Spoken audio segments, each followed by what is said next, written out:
واقف کروانا اور اس کے تمام جو حلال حرام کے پہلو ہیں ان سے بھی واقف کروانا بہت زیادہ ضروری ہے. ہمارا جو دین ہے یہ مکمل دستور حیات ہے. یہ صرف کچھ حصے کو گائیڈ نہیں کرتا بلکہ پیدائش سے لے کر موت تک زندگی کے سارے امور ہمارے گائیڈ کیے جاتے ہیں. ریلیجن میں ہر چیز کے لیے رولز ہیں، ریگولیشنز ہیں، پرنسپلز ہیں، ڈائریکٹیوز ہیں، احکامات ہیں، اصول اور آداب ہیں، طریقے بتائے گئے ہیں.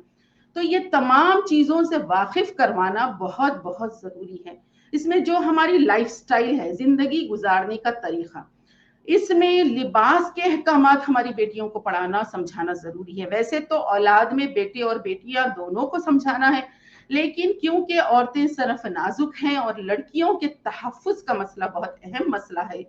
تو لباس میں کیسا لباس ہو، ساتر لباس ہو، ایسا لباس نہ ہو جس سے کہ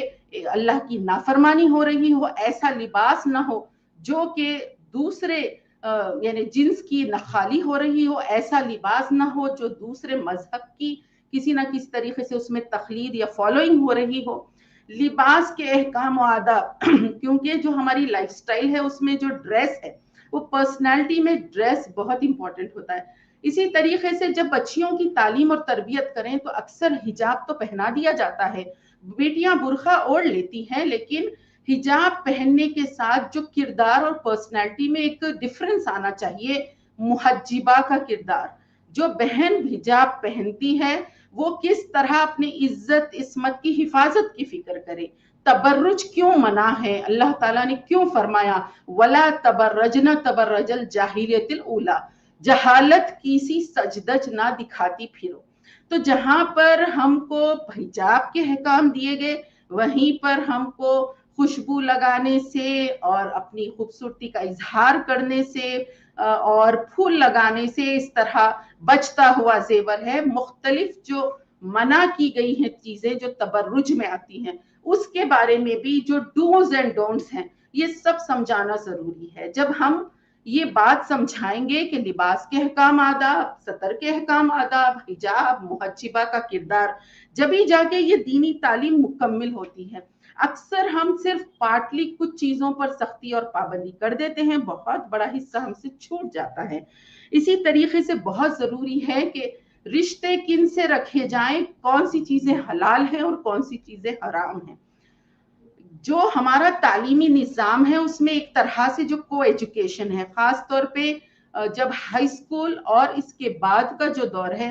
جو ٹین ایج لائف ہے یا ایڈولسنس پیریڈ ہے، اس وقت جو تبدیلیاں آتی ہیں ایسے ٹائم پر گرلز ایجوکیشن گرلز کے کالجز میں اور گرلز کے اسکولز میں ہی ہو تو یہ زیادہ بہتر ہوتا ہے. لڑکیوں کے لیے لڑکیوں کے تعلیمی ادارے اور لڑکوں کے لیے لڑکوں کے تعلیمی ادارے، اس طرح تقسیم اگر کی جائے تو دونوں کی صحیح طریقے سے نفسانی اور ہر اعتبار سے تربیت میں بہت آسانی ہوتی ہے. لیکن جب ہائر ایجوکیشن میں بچیاں یونیورسٹیز جاتی ہیں تو اس وقت ایک طریقے سے اب یہ ناممکن سا ہو جاتا ہے. لیکن ایسے وقت میں بھی اگر تربیت صحیح طریقے سے ہو تو کافی حد تک ہم اپنی بیٹیوں کی حفاظت کر سکتے ہیں. تو بہت امپورٹنٹ ہے کہ توجہ دے کر دونوں کو علیحدہ علیحدہ کر کے بھی بہترین طریقے سے تربیت دی جائے. اور اس کے ساتھ جو اخلاقیات ہیں اور مورلز ہیں یہ بہت امپورٹنٹ ہے، جو ہماری پرسنالٹی کو شیپ کرتے ہیں، جو ہماری شخصیت کی تعمیر کرتے ہیں. اکثر اس دور میں بیٹیوں کی جب تعلیم تربیت کے ساتھ ایک طرح سے جو ان کے اوپر ذہن پہ یلغار ہو رہی ہے وہ مغربی تہذیب کی ہے، سوشل میڈیا کے ذریعے وہ داخل ہو رہا ہے.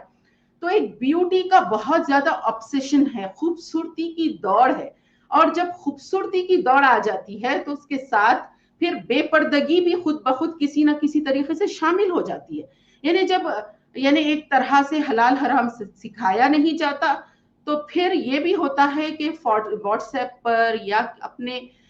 جو بھی سوشل میڈیا سائٹس پر فوٹوز بچیاں پوسٹ کرنا شروع کر دیتی ہیں اور اپنے گھر کے جو اندرونی باتیں ہیں وہ بھی ظاہر کرنا شروع کر دیتی ہیں، پھر اپنے احساسات بھی شیئر کرنا شروع کر دیتی ہیں. یہ تمام چیزیں ایک طریقے سے پرائیویٹ جو لائف ہے اس کو پبلک میں لانے کا ایک طریقے سے یعنی اپنی نجی زندگی کی نمائش، یہ بھی ایک طرح سے خطرے کی طرف لے جانے والی چیزیں ہوتی ہیں. تو بہت امپورٹنٹ ہے کہ کردار ہو، کردار کے ساتھ بہت ضروری ہے کہ اخلاق کی بھی تعلیم اور تربیت دی جائے، اخلاقیات میں سچ بولنا، جھوٹ سے بچنا، دھوکہ دہی سے بچنا، اور والدین کے آداب زندگی، کس طریقے سے زندگی گزارنا ہے اس کے اصول، اور ساتھ ہی ساتھ اگر حسن معاشرت کے معنی یہ ہیں کہ سوسائٹی میں کس طریقے سے رہیں، رشتہ داروں کے حقوق کیا ہیں، بحیثیت بیٹی کے کیا حقوق ہیں، بعد میں زندگی میں بیوی بنیں گے تو کیا ذمہ داریاں اور حقوق ہوں گے، اور ساس سسر کے کیا حقوق